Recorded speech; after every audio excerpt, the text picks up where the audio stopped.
Hi viewers, welcome to our channel. ప్రస్తుతం మనతో పాటు జై భారత్ నేషనల్ పార్టీ అధికార ప్రతినిధి వినుకొండ కోఆర్డినేటర్ చిరంజీవి నాయక్ గారు వారితో ఒకసారి మాట్లాడదాం. సార్ నమస్కారం. సార్ నమస్తే. జై భారత్ అండి. సార్, జై భారత్ నేషనల్ పార్టీ మరి ఎలక్షన్స్ కొన్ని నెలల ముందు ఈ పార్టీ స్థాపించడం చూస్తున్నాం. అయితే ఈ పార్టీ స్థాపించినప్పుడు దీనిపైన ఒక రకమైన విమర్శ వచ్చింది. దీని వెనుక జగన్మోహన్ రెడ్డి గారు ఉన్నారు, ఆయనే ఈ పార్టీ పెట్టించి ఓట్లు చీల్చడానికే పెట్టించేస్తారని చెప్పేసి కొన్ని వార్తలు రావడం చూస్తాం కదా. మరి దీంట్లో నిజం ఉందా? జగన్మోహన్ రెడ్డి గారు ఈ పార్టీ వెనుకున్నారా? ఇప్పుడు ఆంధ్రప్రదేశ్లో పార్టీ పెట్టామనేసి జగన్మోహన్ రెడ్డి గారు ఉన్నారని చెప్పారు.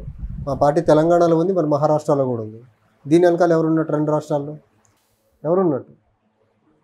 దీనికి ఆన్సర్ ఏం చెప్తారు? మా మీద ఇలా ఆరోపణలు చేస్తున్నారు. ఇక్కడ ఎవరు పార్టీలు పెట్టించలేరండి. ఫస్ట్ మనకు ప్రజాస్వామ్యంలో ప్రజలకు ఏదైనా చేయాలనే తపన ఒకటి ఉండాలి. తర్వాత ఆ లీడర్ మీద ప్రజలకు ఉండే నమ్మకం ఏదైతుందో ఆ నమ్మకం పైన బలంగా ఉన్నప్పుడు ఆ నాయకుడు ముందుకు వచ్చి పార్టీ పెడతారు.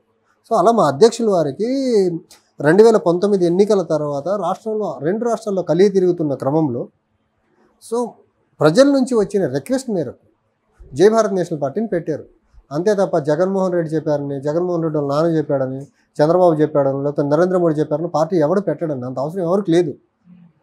ఎవరు పెడతారు? ఎవరో చెప్తే పార్టీ ఇది ప్రజల కోరిక మేరకు వచ్చిన పార్టీ. దాన్ని మర్చిపోయి దాన్ని డైవర్ట్ చేసి ఒక థర్డ్ ఆల్టర్నేటివ్ ఫోర్స్గా ఎమర్జ్ అవుతున్న క్రమంలో దాన్ని నుంచి ప్రజల యొక్క అటెన్షన్ని డైవర్ట్ చేసేదానికి చేసే ఒక కుట్ర ఇది. మీరు చెప్పింది నిజమైతే మహారాష్ట్రలో ఎవరు పెట్టిస్తారు మాకు పార్టీ? మహారాష్ట్రలో మా పార్టీని ఎవరు పెట్టమనంటే పెడతాం మేము. తెలంగాణలో మా పార్టీ ఎలా ఉంటుంది? వీళ్ళదన్నా ఒక రాష్ట్రానికి కన్ఫైన్ అయిన పార్టీ. అది టీడీపీ కానివ్వండి, జనసేన కానివ్వండి, లేకపోతే మనకు వైఎస్ఆర్సీపీ కానివ్వండి, అది 3 రాష్ట్రాల్లో ఉన్న పార్టీ. వాళ్ళకంటే పెద్ద పార్టీ మాది. దాని గురించి ప్రచారం చేయడు. 3 రాష్ట్రాల్లో ఉందని మాత్రం ప్రచారం చేయరు. ఎవరో పెట్టించారు, ఎవరో ఉన్నారు వెనక, ఎవరో నడిపిస్తున్నారు అనుకోండి. అంటే మా వెన్నుముక చాలా స్ట్రాంగ్గా, చాలా పర్ఫెక్ట్గా ఉందండి. మమ్మల్ని ఎవరో నడిపించాల్సిన అవసరంలా, మమ్మల్ని ఎవరో వెనకుండి సపోర్ట్ చేయని అవసరంలా. మా వెనక ప్రజలు ఉన్నారు, ప్రజల మద్దతు నడుస్తున్నాం మేము ముందుకి. అంతే తప్ప మా వెనక ఎవ్వరు లేరు. పెద్ద పార్టీ అని అంటే 3 రాష్ట్రాల్లో ఉంటే పెద్ద పార్టీ, లేకపోతే 3 రాష్ట్రాల్లో కాకుండా ఒక్క రాష్ట్రంలోనైనా ఓట్ బ్యాంకు మిగతా పార్టీల కంటే బెటర్గా ఉంటే పెద్ద పార్టీ. ఓట్ బ్యాంక్ ఉంటేనే పొలిటికల్ పార్టీ పెద్ద పార్టీనా? వీళ్ళు ఓట్ బ్యాంక్ పాలిటిక్సే చేస్తారు. అది కూడా ప్రలోభాలతో కూడుకున్న ఓట్ బ్యాంక్ పాలిటిక్స్. మంది ఇచ్చి, మద్యం ఇచ్చి, తర్వాత డబ్బు ఇచ్చి, కులమతాలను అడ్డంగా వాడుకొని ఈ రకంగా రాజకీయాలు చేసే వాళ్ళని పెద్ద పార్టీని ఎలా అంటారు మీరు? ఇంకా రీసెంట్గా నా దృష్టికి వచ్చింది వినుకొండ కాన్స్టిట్యున్సీలో ఇంకో దరిద్రం ఏంటో తెలుసా? అక్కడ వినుకొండలో కేబుల్ ఆపరేటర్స్ని పిలిపించుకొని కేబుల్ కనెక్షన్ అందరికీ ఫ్రీగా ఇప్పించి వాళ్ళని మా పార్టీ వైపు తిప్పండి అంటున్నారంట. కేబుల్ ఆపరేటర్స్కి డబ్బులేమో వీళ్ళు ఇస్తారు. వాళ్ళకి ఫ్రీ కనెక్షన్స్ ఇప్పించేసి కేబుల్ కనెక్షన్ ఫ్రీగా ఇప్పించాం కాబట్టి ఓట్లేండి. ఇదొక రకమైన కొత్త పందా. ఒక పక్క చీరలు పంచుతున్నారు, ఇంకో పక్క మిక్సీలు పంచుతున్నారు. వాళ్ళని అసలు రాజకీయ నాయకులను ఎలా అంటారు? ఇలా ప్రలోభాలు చేసేవాళ్ళని. వాళ్ళు రాజకీయాన్ని వ్యాపారంగా మార్చేసిన వ్యక్తులు అయితే వీళ్ళు. వాళ్ళని మీరు రాజకీయ పార్టీలను ఎలా అంటారు? అసలు వాళ్ళు రాజకీయాన్ని వ్యాపారంగా మార్చుకున్న వ్యక్తులు వాళ్ళు.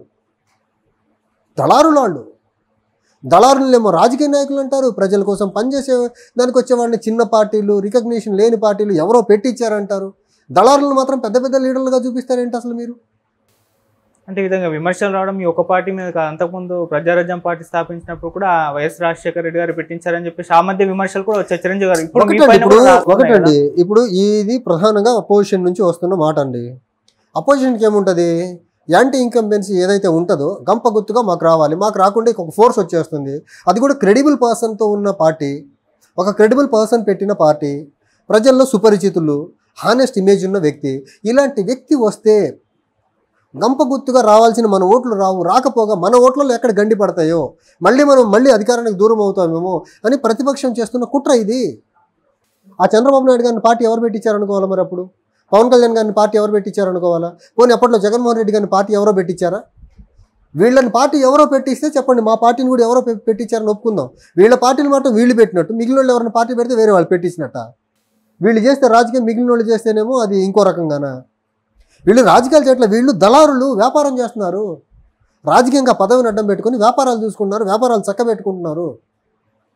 వీళ్ళ పదవులను అడ్డం పెట్టుకుని వీళ్ళ కుటుంబంలో ఉన్న ప్రతి ఒక్కడు ఎమ్మెల్యేలా ఫీల్ అవుతున్నారు. ఒక కుటుంబంలో ఒక వ్యక్తి ఎమ్మెల్యే అయితే ఆ కుటుంబంలో వాళ్ళ ఆవిడ ఎమ్మెల్యేనే, వాళ్ళ కొడుకులు ఎమ్మెల్యేనే, వాళ్ళ కోడళ్ళు ఎమ్మెల్యేనే, కూతుర్లు, అల్లుళ్ళు అందరూ ఎమ్మెల్యేలుగా మారిపోతున్నారు. ఇప్పుడు వినుకొండ పరిస్థితి చూడండి. ఆయన ఎమ్మెల్యే, వాళ్ళ కొడుకు కూడా ఎమ్మెల్యే హోదాలోనే తిరుగుతూ ఉంటాడు. వినుకొండ ఎమ్మెల్యేని స్టిక్కర్ వేయించుకొని వేరే ఒక వెహికల్ మీద. సేమ్ ద కేసు విత్ మాజీ ఎమ్మెల్యే పరిస్థితి. ఇది ఎక్కడ ప్రజాస్వామ్యం అండి? కొడుక ఎమ్మెల్యే, వాళ్ళ నాన్న ఎమ్మెల్యే. సో ఒక వినుకొండ పరిస్థితి ఇప్పుడైతే మీరు ఎలాగో వెళ్ళొచ్చారంటున్నారు, దాని కోఆర్డినేటర్గా ఉన్నారు, ఎలా ఉంది ఆ పరిస్థితి? చూశాను కదండి, పొద్దున్న లేచిన దగ్గర నుంచి ఏ రకంగా ప్రలోభాలు పెడదాము, గ్రామాల్లో ఉన్న చిన్న పెద్ద కొంతమంది నాయకుల్ని వాళ్ళ ఇంట్లోకి పిలిపించుకోవడం, వాళ్ళకేదో బిర్యానీ పొట్లము ఇంత భోజనం మొహన పడేయడము, అది కూడా క్వాలిటీ లేని భోజనము, చీప్ లిక్కర్ పడేయడము, వెళ్ళి ఊళ్ళల్లో వెళ్ళి మీరు ఇన్ఫ్లుయెన్స్ చేయండి అని చెప్పడం, ఇదే పందా. లేకపోతే కేబుల్ కనెక్షన్ ఫ్రీకి ఇప్పించి ఓట్లు దండుకోవడం ఇంకో ప్రక్రియ, కేబుల్ ఆపరేటర్ల ద్వారా. ఇంకో పక్క ఏమో చీరల పంపిణీ కార్యక్రమాలు, ఇంకో పక్క మిక్సీలు పంపిణీ కార్యక్రమాలు, ఇంకో పక్క ఒక మోస్తరు లీడర్ ఉంటే అడిగి డబ్బులు ఇచ్చి కొనుక్కోవడం ఊళ్ళో. ఇది తప్ప వాళ్ళు రాజకీయం ఎక్కడ చేస్తున్నారు, అభివృద్ధి ఎక్కడ చేస్తున్నారు? కొన్ని గ్రామాలకు వెళ్ళేదానికి రోడ్లు లేవండి. అలాంటి నియోజకవర్గం అది.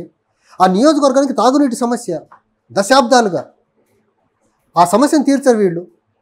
ఈ టైంలో మనం వాటర్ అడిగితే ట్యాంకర్లతో ప్రొవైడ్ చేస్తారు టెంపరీగా, అది కూడా క్వాలిటీ వాటర్ కాదు. రోడ్లు ఉండవు. హై స్కూల్స్ చాలా విలేజ్ల్లో హై స్కూల్స్ ఉండవు. వేరే వేరే ప్రాంతాలు, వేరే వేరే విలేజెస్కి వెళ్ళాలా. అంత పెద్ద మిర్చి పండే ప్రాంతంలో మార్కెట్ యార్డ్ ఉండదు. ఇంకేంటి వీళ్ళు చేసింది ఆ నియోజకవర్గానికి? దానికి తోడు ఇద్దరు పచ్చి బూతులు మాట్లాడుకునే మనుషులు బహిరంగంగానే. ఇలాంటి వ్యక్తుల్ని, రాజకీయ నాయకులను ఎలా అంటాం మనం అసలు? ఈ రాజకీయంగా ఈ ఎమ్మెల్యే పదవిని వాళ్ళ స్వలాభాల కోసం, వాళ్ళ సొంత వ్యాపారాల కోసం వాడుకుంటున్న వ్యక్తుల్ని ప్రజాప్రతినిధులను ఎలా అంటాం? వాళ్ళు దళారులు కదా వాళ్ళు. ఒక వినుకొండ నియోజకవర్గమే అలా ఉందా? మిగతా నియోజకవర్గాల ప్రతి పరిస్థితి ఏంటి? దగ్గర ప్రతి నాయకుడు దళారిగానే ఉన్నాడు. ప్రజాప్రతినిధులు ఆంధ్రప్రదేశ్లో, భారతదేశంలో కరువైపోయారు. దళారులు రాజకీయ నాయకులని ముసుగప్పుకుని దళారులు రాజకీయాలు చేస్తున్నారు. దళారులతో నిండిపోయింది దేశ రాజకీయ వ్యవస్థ మొత్తము. ప్రతి ఒక్క నాయకుడు ఏదో ఒక వ్యాపారం అడ్డం పెట్టుకునే ఉన్నాడు. ఎమ్మెల్యే అయిన తర్వాత పదవిని అడ్డం పెట్టుకుని ఆ వ్యాపారాన్నే చక్కబెట్టుకుంటున్నాడు, ఆ కుటుంబాన్ని డెవలప్ చేస్తున్నాడు తప్ప నియోజకవర్గాన్ని ప్రజలను అభివృద్ధి చేయట్లేదు. ఈ దళాలని రాజకీయాల నుంచి తరిమి కొట్టాలా. సో అందుకనే జై భారత్ నేషనల్ పార్టీ చాలా బలంగా, చాలా దృఢంగా ముందుకెళ్తుంది. యువతని ప్రమోట్ చేస్తున్నాము. రాజకీయ బ్యాక్గ్రౌండ్ లేని కుటుంబాల నుంచి రాజకీయంగా ఇంట్రెస్ట్ ఉన్న వాళ్ళని ప్రమోట్ చేస్తున్నాము. ఎలాంటి క్రిమినల్ కేసులు లేని వాళ్ళని ప్రమోట్ చేస్తున్నాము. సొసైటీకి ఏదో చేయాలని ఒక తాపత్రయం ఉన్నోళ్ళని ప్రమోట్ చేస్తున్నాము. అంతే తప్ప రాజకీయంగా వచ్చే పదవుల్ని సొంత వ్యాపారాల కోసం, సొంత కుటుంబం కోసం వాడుకునే వాళ్ళని ప్రమోట్ చేయట్లేదు. ఫిల్తీ లాంగ్వేజ్ మాట్లాడే వాళ్ళని ప్రమోట్ చేయట్లేదు మేము. సో ఇప్పుడు మార్పు కావాలి అంటారు. మార్పు అవసరం కదా. సమాజానికి బూతులు మాట్లాడే వాళ్ళ కావాల్సింది, దళారులా కావాల్సింది. ప్రజాప్రతినిధిగా ఎన్నికైన తర్వాత, అది కూడా ప్రలోభాలతో ఎన్నికైన తర్వాత, మళ్ళీ సొంత వ్యాపారాలు చూసుకునే వ్యక్తుల ప్రజాప్రతినిధులుగా ఉండాల్సింది. ఇలాంటి వ్యక్తులు ఎన్నిక అవుతున్న రోజులు వెనుకబాటుతనం అలానే ఉంటుంది, తాగునీటి సమస్య అలానే ఉంటుంది, హెల్త్ సమస్య అలానే ఉంటుంది, విద్యా వ్యవస్థ అంతే దయనీయంగా ఉంటుంది.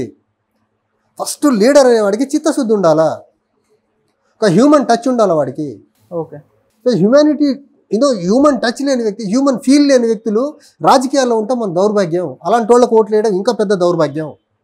సో ఒక వినుకొండ పరిస్థితి ఇప్పుడైతే మీరు ఎలాగో వెళ్ళొచ్చారంటున్నారు, దాని కోఆర్డినేటర్గా ఉన్నారు, ఎలా ఉంది ఆ పరిస్థితి? చూశాను కదండి, పొద్దున్న లేచిన దగ్గర నుంచి ఏ రకంగా ప్రలోభాలు పెడదాము, గ్రామాల్లో ఉన్న చిన్న పెద్ద కొంతమంది నాయకుల్ని వాళ్ళ ఇంట్లోకి పిలిపించుకోవడం, వాళ్ళకేదో బిర్యానీ పొట్లము ఇంత భోజనం మొహన పడేయడము, అది కూడా క్వాలిటీ లేని భోజనము, చీప్ లిక్కర్ పడేయడము, వెళ్ళి ఊళ్ళల్లో వెళ్ళి మీరు ఇన్ఫ్లుయెన్స్ చేయండి అని చెప్పడం, ఇదే పందా. లేకపోతే కేబుల్ కనెక్షన్ ఫ్రీకి ఇప్పించి ఓట్లు దండుకోవడం ఇంకో ప్రక్రియ, కేబుల్ ఆపరేటర్ల ద్వారా. ఇంకో పక్క ఏమో చీరల పంపిణీ కార్యక్రమాలు, ఇంకో పక్క మిక్సీలు పంపిణీ కార్యక్రమాలు, ఇంకో పక్క ఒక మోస్తరు లీడర్ ఉంటే అడిగి డబ్బులు ఇచ్చి కొనుక్కోవడం ఊళ్ళో. ఇది తప్ప వాళ్ళు రాజకీయం ఎక్కడ చేస్తున్నారు, అభివృద్ధి ఎక్కడ చేస్తున్నారు? కొన్ని గ్రామాలకు వెళ్ళేదానికి రోడ్లు లేవండి. అలాంటి నియోజకవర్గం అది. ఆ నియోజకవర్గానికి తాగునీటి సమస్య దశాబ్దాలుగా. ఆ సమస్యను తీర్చారు వీళ్ళు. ఈ టైంలో మనం వాటర్ అడిగితే ట్యాంకర్లతో ప్రొవైడ్ చేస్తారు టెంపరీగా, అది కూడా క్వాలిటీ వాటర్ కాదు. రోడ్లు ఉండవు. హై స్కూల్స్ చాలా విలేజ్ల్లో హై స్కూల్స్ ఉండవు. వేరే వేరే ప్రాంతాలు, వేరే వేరే విలేజెస్కి వెళ్ళాలా. అంత పెద్ద మిర్చి పండే ప్రాంతంలో మార్కెట్ యార్డ్ ఉండదు. ఇంకేంటి వీళ్ళు చేసింది ఆ నియోజకవర్గానికి? దానికి తోడు ఇద్దరు పచ్చి బూతులు మాట్లాడుకునే మనుషులు బహిరంగంగానే. ఇలాంటి వ్యక్తుల్ని, రాజకీయ నాయకులను ఎలా అంటాం మనం అసలు?